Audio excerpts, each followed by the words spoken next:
What's going on, everybody? Austin here, and in this video, we are going to be taking a look at what the 2020 NFL Draft is going to look like in the first round.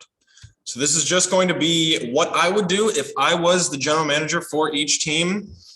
And that means that, if I'm, picking at 15 for the Philadelphia Eagles, I'm not going to let a player slide that I want to see go to the Eagles. It's going to be who I think every single team should take at their position. So they're taking from who's left.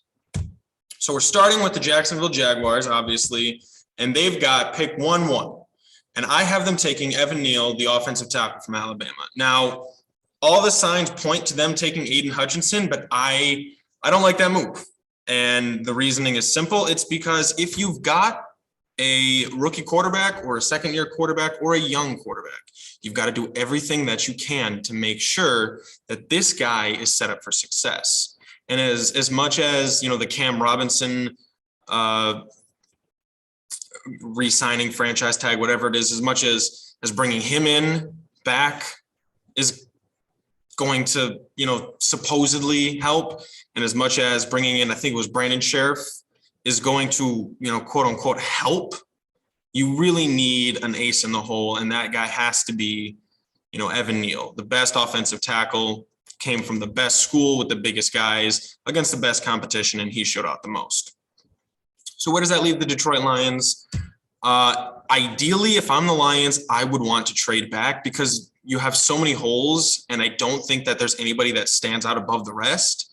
An argument could be made for them to take an offensive tackle and, potentially trade Taylor Decker for future draft picks in order to, kind of reset the age of your offensive line. But Aiden Hutchinson seems to be the consensus number one pick right now. I mean, he's a 95th plus percentile athlete.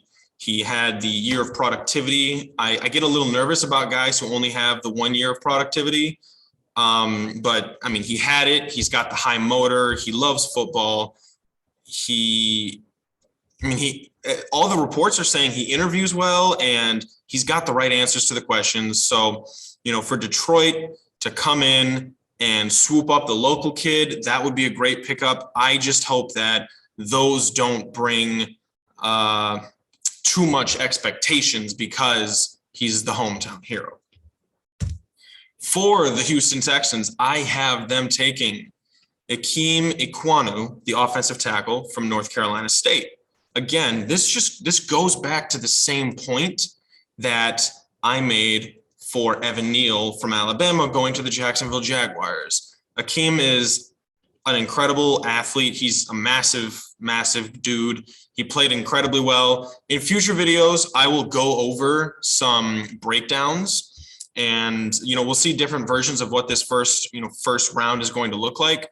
And I'll go over, each of these players, career highlights, maybe some stats, size, things like that. But Ikem is an incredible offensive tackle, and you're going to want him to protect Davis Mills, who looks like he can be a franchise quarterback. An argument can be made here for the kid out of Iowa. I think his name is Trevor. But I like the Houston Texans taking the offensive tackle out of North Carolina State. The New York Jets feel like they're getting a steal with Kayvon Thibodeau, the defensive end from Oregon here. Going into this last college season, there were quarterbacks who were supposedly going to be, the guys. It turns out none of them are, going to be drafted in the first, second, third, fourth round, whatever. But throughout the whole process, Kayvon Thibodeau was the guy, right? Kayvon Thibodeau was the first defensive player taken, going into last college season. And up until like the last 3 weeks of the season, it was going to be Kayvon Thibodeau, the first player overall taken. And then Aiden Hutchinson really started, building up steam. He had the really great game against Ohio State, the really great game against Iowa, and he just kind of took off with it. And I think there were rumors that Kayvon Thibodeau doesn't have a high motor, doesn't really love the game of football. He was trying to stay away from smaller markets. I mean, the Jets don't have to worry about, being a small market, and they shouldn't have to worry about taking Kayvon because he's an amazing athlete. He's an even better athlete with better size than Aiden Hutchinson. He just didn't have quite the same productivity. And if they can make sure that this guy is the guy that wants to play for the New York Football Jets, Kayvon Thibodeau at 4 is a steal. Now, Kyle Hamilton, the safety out of Notre Dame, also feels like a steal for the Giants. The Detroit Lions are rumored to be interested in Kyle Hamilton because, he could be a, one-of-one type athlete.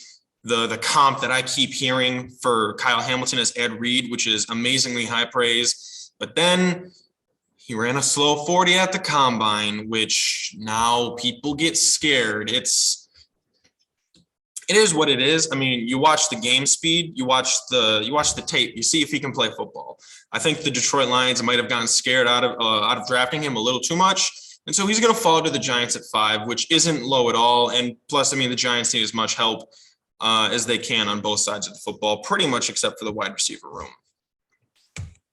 The Carolina Panthers, so the Houston Texans could take Charles Cross, the offensive tackle from Mississippi State, not Iowa. I'm not sure who I'm thinking of. There's a lot of rumors that they could be taking either Kenny Pickett or Malik Willis. You ask me, I think that's a horrible decision. Carolina is not set up to develop a young quarterback, and they'd get him killed. They have a horrible offensive line. They have a very subpar group of receivers. I mean, the only redeeming quality about their offense is that Christian McCaffrey sometimes plays. But Charles Cross, offensive tackle, Mississippi State. I mean, this dude he had an elite college career. He doesn't have the intangibles. Well, no, he doesn't have the tangibles. He's not quite the physically most dominating tackle out of these guys. And he played at a smaller school. So, he doesn't get the extra credit that going to Alabama or Georgia or LSU or, Ohio State or Michigan or Oregon will get you. But by no means, do not play around with a guy that has amazing technique on the offensive line. And Carolina really, really needs better offensive linemen. The New York Giants, with their pick from Chicago, I have them taking Ahmad Gardner, the cornerback from Cincinnati. Now, this kid, Sauce Gardner, you've heard the stats. He's never given up a touchdown in college. He's never given up more than 13 yards to a single receiver in a game in college. He's fantastic at what he does. And this move, this draft pick right here, so you're getting a shutdown corner, the best in the draft. And then at 5, remember, you're also getting safety Kyle Hamilton, the best safety in the draft. So with the best safety and the best cornerback in the draft, you are absolutely, completely solving any problems you have in the secondary, because now the guys that you have at the 1 spot become 2s become depth. And that's fantastic for this franchise.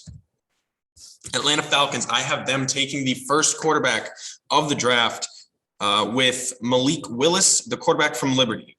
Malik has the highest upside of any of these quarterbacks. He's the most athletic. I mean, he's basically a guy that's built like Dak Prescott with Lamar Jackson-esque level speed. And he's got the arm of a Josh Allen. I mean, he's just every single thing that you'd want in a mobile quarterback. He's got it all put together. The only thing that he needs to do is refine the game, put it together, see it at the college or the pro level, over the college level. And I think Marcus Mariota is a good quarterback to do that behind for a couple years. And, hopefully after 1 or 2 years, he's got the right pieces. Mariota can move on somewhere else. And Malik Willis likely will be starting for the Falcons. Seattle, there's an argument to be made that Malik Willis could fall to Seattle, or that Seattle would look to take another one of the quarterbacks like a Kenny Pickett. But I've got them taking Derek Stingley Jr., who many believe is the second best cornerback in this draft. Coming out of LSU, he's got the amazing pedigree. LSU and Ohio State, they're DBU, defensive back university. If you want to take a safety or if you want to take a cornerback and it's a toss-up between 2 guys, one of them went to Mississippi State and one of them went to LSU, probably take the guy from LSU because they seem to work out in the NFL, right? And this is really going to help Seattle jumpstart that defense. It's a horrendous defense. I don't think the offense is as bad as everyone says it is. But you're looking at a situation where they could possibly trade DK Metcalf for a first-round pick in this year's draft and really, restart everything that they're doing. I wouldn't be surprised if they move Tyler Lockett as well. He's going to be an easy contract to move for the type of veteran player that he is. But the cornerback position at 9, I think it's a good value because he's probably the best foundational piece that you could grab at this spot. And then for the New York Jets from the Seattle Seahawks, I have them taking wide receiver Garrett Wilson. Now there's a lot of, possibility that, Jamison Williams or Chris Olave or Treylon Burks could go here. But I think that with Corey Davis and Elijah Moore being the style of receivers they are, they're trying to get somebody with size. They're trying to get somebody with jump ball ability, somebody, who's a dog on the field. I think they wanted that for Denzel Mims, who's like 6'5", but he just didn't end up being that. And Garrett Wilson's not Denzel Mims size, but it's not always about the size of the dog and the fight. It's about the size of the fight and the dog. And I think that's the move right here to get Garrett Wilson. I was on Twitter the other day and I saw Dan Orlovsky compare Garrett Wilson to a type of Julio Jones receiver. I think to me, he looks kind of like an AJ Green, but that's still relatively similar there. And so that'll be a great move for Zach Wilson, who now has a significant upgrade on defense with Kayvon Thibodeau and presumably, another wide receiver to throw across Elijah Moore. And it's basically, you got the big, strong guy and you got the amazing route runner, quick speed guy.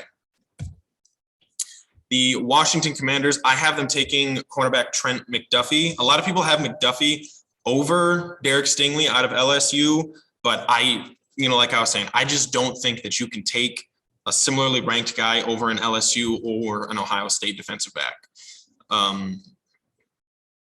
But here, this is a good move because the Washington Commanders have their defensive front 7 pretty much set. They've got a lot of guys, surrounded by Chase Young and Montez Sweat. Their offense, they could use some receivers, but this is a receiver deep draft. So you'd want to wait to get those guys instead of reaching for, a stud right here. Because I think this is going to be one of the last chances to get, somebody who you could say is the best cornerback in the draft. There's a couple more cornerbacks that I would take in the first round, but I think at that point you're looking at, okay, maybe we can get the second best cornerback in the draft. But all these guys are an argument for the first.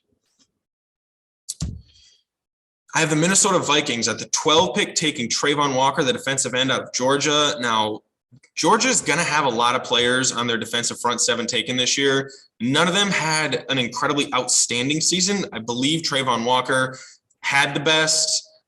He didn't really flash on the stat sheet. You didn't see a lot of that, but you kind of hope that he's going to take a step up as far as stats. He looks great. He's got all the physical gifts. Minnesota needs help on defense. I think that most of the time when offensive coaches come into a new team, a lot of the times what they like to do is they like to assess what they have on offense. If they're good there, then they just, stack up the defense and leave it to the coordinator. And Minnesota's got some of the best weapons in the NFL, between Dalvin Cook and Justin Jefferson, Adam Thielen, all those guys put together. They're amazing. So Trayvon Walker, the defensive end from Georgia, is really going to help jumpstart the Vikings defensive rebuild specifically. And what better position to do than defensive end? Houston Texans, I have them taking Drake London, the wide receiver from USC. Now, this is their pick from Cleveland that they, traded away Deshaun Watson for. And so, the Texans are getting Akeem Ekwonu, the offensive tackle, and now they're getting Drake London, a wide receiver. And so they're committing to the build around Davis Mills, which is what I would do. Because Davis Mills looked like a franchise quarterback, and now you have to treat him like a franchise quarterback. You've got to give him protection. You've got to give him a weapon. And at some point, you're going to want to get him a running back. If you can get an early enough pick in the second round, see if you can't get him Kenneth Walker III. because he's a guy that has big playability. He looks to me very, very, very similarly in style and body to the way that Jonathan Taylor looked coming out of Wisconsin. So I think that's the move, but offensive tackle first, wide receiver second, and then I'd go for a running back third. Baltimore Ravens are going to take wide receiver Jameson Williams out of Alabama, who, a lot of people thought that Jameson was the best wide receiver this year in college. I would have said that was Chris Olave. Notice Chris Olave hasn't come up yet. There's reports saying that Chris Olave isn't as pro style and pro ready of a wide receiver as these other guys are. And so, I did some looking into it, and he's a good route runner. He's fast. So he might end up getting more used as like a gadget guy, kind of like, if Debo was a lot smaller, or if Laviska Shenault was a little bit bigger, something. I'd maybe average those guys out. Who knows? But Jameson Williams, the wide receiver from Alabama, he's going to be an important target for Lamar Jackson, because Lamar Jackson doesn't really have any good wide receivers. He's got Mark Andrews, and so if Mark Andrews just decided to play wide receiver, he'd be a big ass wide receiver. But let's be real here. Rashad Bateman, he was injured. He didn't really click in the offense. Maybe, he's got another gear to get to. If he does, that'd be great. And this could end up being one of the best receiving corps in the NFL in 1 year if they, grab a guy like Jameson Williams, because you've got Marquise Brown, who's a glorified punt returner. He'd be an excellent wide receiver 3 if Rashad could step up and be a good 2. And Jameson, if he turns out to be the type of wide receiver 1 that you need, you could go from, a bottom 10 wide receiver group to a top 10 in 1 year. The Philadelphia Eagles from Miami, I have them taking defensive end George Karlaftis from Purdue. I love schools like Purdue and Iowa, Penn State. They produce some excellent offensive linemen and defensive linemen. George, he's a great player coming out of the Big Ten, which is easily the second best football conference in the NCAA.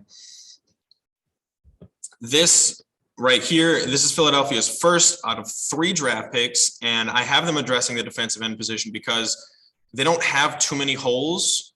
I would say that they need to grab a wide receiver too, but I think that if I were them, I would go for some of these more impact players on the lines first, and then hope that the same wide receiver that you could take here is going to fall to you, because they probably will, because they've got picks 15, 16, and 19.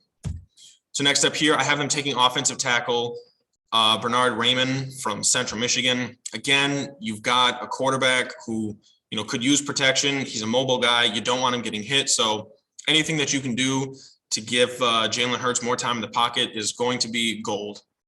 So you're helping the defensive line. You're helping the offensive line. Perfect moves. If you're building up, you already made the playoffs, so you're trying to take small steps. That's the move right there. Devin Lloyd, the linebacker out of Utah, I have going at pick number 17 to the Chargers. Now, this is going to be an important pick, because if he can end up being the best linebacker in this draft, somebody like Patrick Queen, or who's the kid that went to Cleveland, Jeremiah Owusu-Koramoah. If he can end up being a guy like that, that would be fantastic. Just the Chargers need somebody to stop the run. They have such a weak interior offensive line from what it looks like. They also lost the defensive tackle, their defensive tackle this offseason. He left in free agency. Can't remember his name. He came over from Minnesota a couple of years ago, but that's not important right now. There's pretty much 2 linebackers that are going to be going in the first round, Nakobe Dean and Devin Lloyd. And if Devin Lloyd can end up proving that he's the best, this is a great pick right here for the Chargers, because it fills up one of their only positions of need in their entire roster. This is crazy. I would have the New Orleans Saints drafting quarterback Desmond Ridder out of Cincinnati. I love Desmond Ridder. He fits the mold of what Drew Brees was drafted to be. He fits the mold of what's his name? Bill Parcells. He fits the Bill Parcells mold, where he's got to be a winner.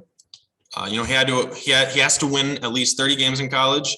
He had to stay at least 3 years, I think 4.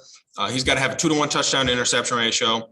And on top of all of that stuff, this guy is the second most athletic quarterback in the draft. And right now, quarterback athleticism is so important.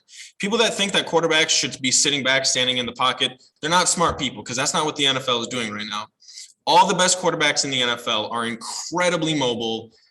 And I mean, I don't care what you guys say. Tom Brady is not one of those guys. He's lower down. He's being carried by a fantastic team. But you think about all the best quarterbacks in the NFL, the least mobile of them would probably be Matt Stafford and then Aaron Rodgers. And even then, those guys will run for first downs. They're not, it's not like Tom Brady where you see him running out for a first down and it's sad. You want to look away. Desmond Ritter's fast. He feels like a Justin Herbert kind of guy where he's not coming from a school as big as Oregon, but he's coming from a smaller school. Again, not quite as small as, North Dakota State or Wyoming, but he's coming from a smaller school and he's got all the physical gifts. I mean, he's incredibly fast. He's strong. He has a fantastically strong arm. He's a guy that, if he sat behind Jameis Winston, he could really develop into something, incredible. It's funny, I have the first and second overall picks from the 2015 draft class that are both currently on 2-year contracts with their teams, having their teams draft quarterbacks to sit behind them. There's no coincidence there. There's no reasoning there. It's just a pure coincidence, rather. But I have Desmond Ridder being the second best quarterback in this draft class, going to the New Orleans Saints. The Philadelphia wide receivers, this is what I meant by, that wide receiver that they could have taken at 16 falling to them at 19, because I think he will. If you take a look at the teams between 16 and 19, you've got the Chargers. They're not taking a wide receiver. The Saints maybe take a wide receiver, but they've got so many holes. I doubt that they're really going to try to stuff the offense. And then here we back are with the Philadelphia Eagles. Chris Olave, wide receiver who what he looks like a fast, a good route runner type of receiver. He's going to be one of those guys like a Jerry Jeudy or an Elijah Moore who he can get to the spots, he can get open, like a Keenan Allen, that type of athleticism where he's got the good footwork and he just needs to put the pieces together in terms of chemistry with his quarterback. And this could shape up to be a really good set of weapons for Jalen Hurts if he's got, Devonta Smith and Chris Olave and then Dallas Goedert. That's a really good setup for them. At 20, I went back and forth here because the Pittsburgh Steelers do need a quarterback. I just don't like any of the other quarterbacks enough to justify picking one here. And so I have them taking Devontae Wyatt, the defensive lineman from Georgia. There's not a lot to say here. I mean, the Steelers, it seems like they keep losing pieces on their offensive line, on their defensive line. I would say their biggest position of need is quarterback. Obviously, they could grab a wide receiver here. I doubt that they will. But just making sure that defense is good enough to compete for the future, because I don't think that this team is designed to compete this year. So that's why I have them making this move, which is more of a long-term play than it is a get better right now play. New England Patriots, I have them taking Tyler Linderbaum, the inside offensive lineman from Iowa. He's listed as a center. He's played guard. He's versatile like that. So, Patriots, what do you want? They're going to take a versatile guy that, plays multiple positions, went to a nice blue blood Big Ten school. It just seems to be in their nature. They lost Shaq Mason in a trade for a 5th-round pick to the Tampa Bay Buccaneers, and so the inside of their offensive line could use some bolstering. And I would like to see the New England Patriots go wide receiver at some point, maybe grab a guy in free agency if they're going to make this draft pick. But I think this is the smartest draft pick for them. Because they are heavily reliant on their run game and they have a less athletic quarterback. So rushing up the middle is what you do with less athletic quarterbacks. And so this is going to help prevent that. And the Green Bay Packers here, I have them taking the defensive tackle from the University of Georgia. This is a pick number 22 that they got from the Raiders in the Devontae Adams trade. I like this is a value pick. There have been people that have rumored to take Jordan Davis as high as, a top 5 pick. I doubt he'll go that high. I think he's going to fall just because there's questions about his ability to, stay underweight. I think he's like 6'6", 360 pounds. Like, he's a huge man, but he can move, and the Packers could use some run support. I believe they lost Zadarius Smith. They lost one of the Smith brothers. I can't remember. I think it was Zadarius this offseason. And so, putting a big guy in the front 7 who is going to play defensive tackle is really going to help with that pass rush. It's going to help with tackles for loss. It's going to help, stuffing that center, helping the edges get better rushes. And like I said, it's just a value pick. The Green Bay Packers need help defensively, and they need help with wide receivers and tight ends. And so I think this is the best player available at those positions. This one makes me upset because I couldn't find a picture without the background for Trevor Penning, the offensive tackle out of Iowa. Oh, that's why I was thinking of him earlier when I was talking about the Texans, Akeem Ekwonu. But anyway, I have the Arizona Cardinals taking an offensive tackle. I think they're pretty set at wide receiver and tight end. And I mean, they got James Conner, and they've got DeAndre Hopkins, and they've got Rondale Moore. They've got, the guys. They've got Zach Ertz, who, are signed to long-term deals or on rookie contracts for a long time. But I think that they need to get some support for Kyler Murray so that he doesn't get too butthurt about something. I think that the Cardinals have done a very excellent job at supporting him, but it's been an interesting offseason. He's been pretty dicey about whether or not he actually wants to play for the Cardinals. And so really just solidifying any support that he has on the offensive side, I think, is a good move. And so Trevor Penning, tackle out of Iowa, it's a good move. Now I have the Dallas Cowboys taking a defensive end here, Jermaine Johnson from Florida State. Jermaine is, by all accounts, a highly graded defensive end. I could see them going for a wide receiver here. I could see them going for a defensive back, like a cornerback or a safety. There's a couple cornerbacks coming with these next couple picks, but they got to go defensive end because they got to replace Randy Gregory, and DeMarcus Lawrence is not he robbed the Cowboys, plain and simple.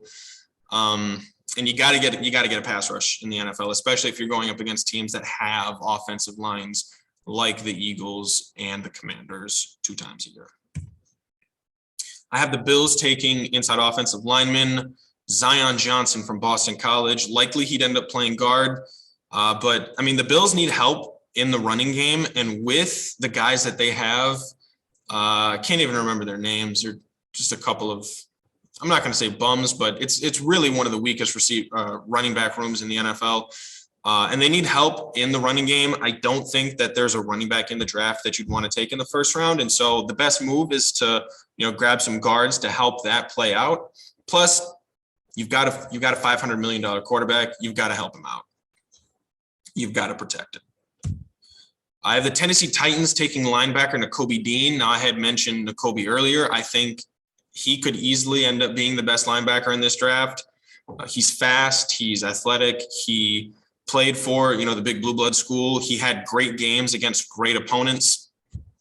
And Tennessee could use some help as far as defensive stars. They've got Kevin Byard, but after him on defense, it's kind of like a collection of very good guys. It's basically like the Buffalo Bills, but like from a much less powerful perspective. They drafted Caleb Farley in the first round last year out of Virginia Tech, I believe. And he was a guy who I loved at cornerback just as long as he could stay healthy. And unfortunately, his first year, he couldn't even stay healthy. So I could see a move to take one of these next two cornerbacks that I'm going to be bringing up within these next 5 picks. I can't remember where exactly, but I think Nakobe Dean has fallen well too far for the Tennessee Titans to feel like they can pass up on him.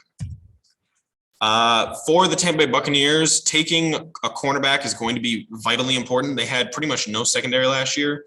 They've got a good safety in Antoine Winfield Jr., but Andrew Booth, the cornerback out of Clemson, he's going to be a guy that you should hope that you can put on any number one. Last year was a really good cornerback draft class, and this year should be too. Last year you had, was it 5 or 6 cornerbacks that went in the first round? I'm trying to think. I know Pat Surtain and Asante Samuel both went to the Chargers and the Broncos in the second and first round, respectively. I'm trying to think of the name of the kid that went to the Panthers. I know he was a really good player. He was my defensive rookie of the year before he ended up getting hurt. Like I was talking about Caleb Farley. I think, is it Greg Ward or is that a safety? I don't know. I mean, somebody went to the Browns, somebody went to the Packers. It was just a really good cornerback draft class. And I think this one could be pretty similar, but that's what they're hoping for with this draft class is a guy like an Asante Samuel at this point, who is just going to be, slowing down any wide receiver that you put across from him and stopping, some of the lower end guys, because that's what they need. I mean, they got killed in the secondary last year. They have a great pass rush, and they need the secondary to match that, especially if they're going to try to maximize, this last year or one of the last years for Brady. I've got the Green Bay Packers getting a value pick here, wide receiver Treylon Burks from Arkansas. I don't think he should have fallen this far, and I think that they love the fact that he has.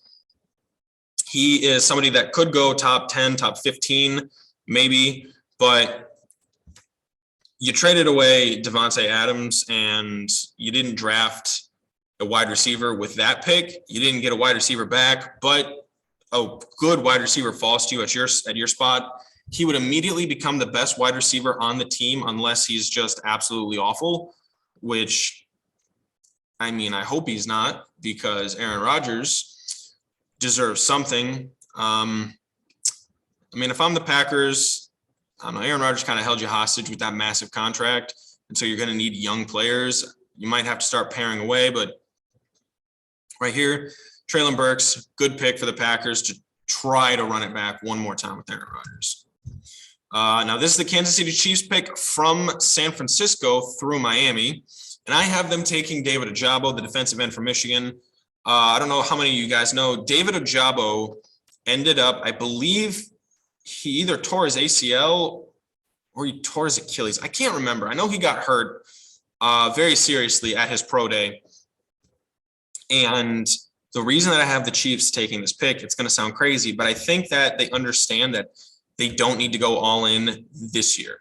And so they're willing to take a guy who might not be able to play until the playoffs in David Ojabo. But David Ojabo was looking at being, Aiden Hutchinson at the end of the season was going to be a top 10 pick, and David Ojabo was going to be another first round pick.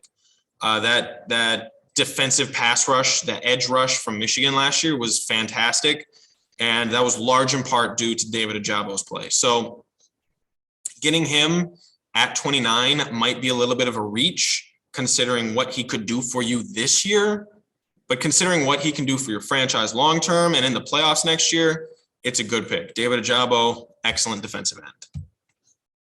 Kansas City Chiefs, I have replacing Honey Badger, who we all believe is going to be leaving free agency, replacing him with Lewis Cine, the safety out of Georgia, another Georgia player.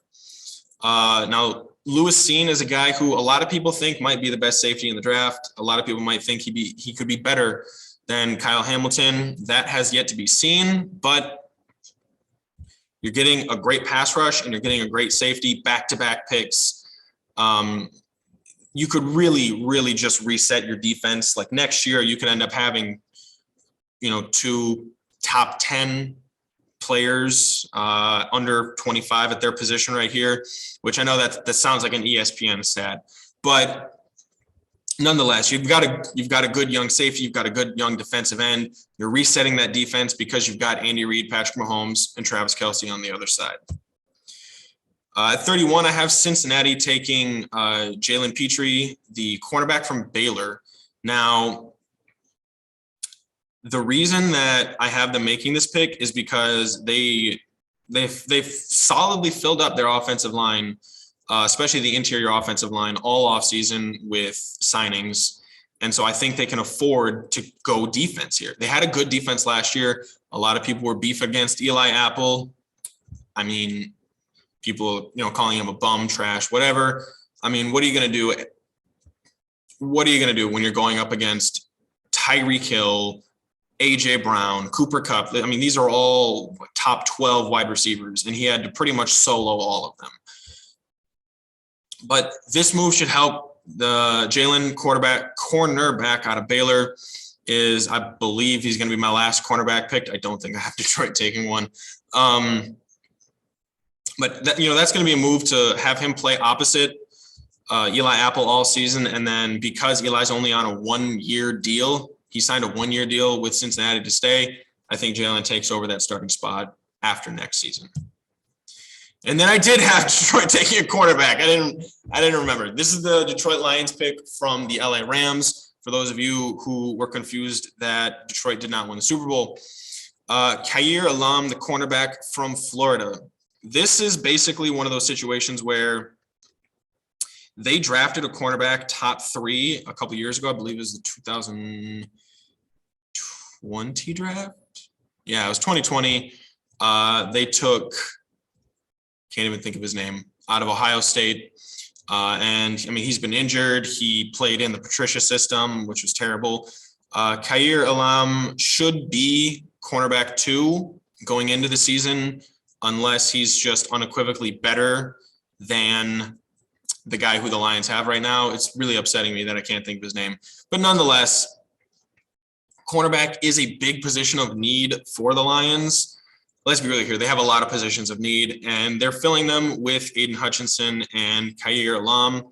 An argument could be made for Daxton Hill, the safety out of Michigan, but it just looks a little too suspect when you're taking 2 Michigan players with your first 2 picks.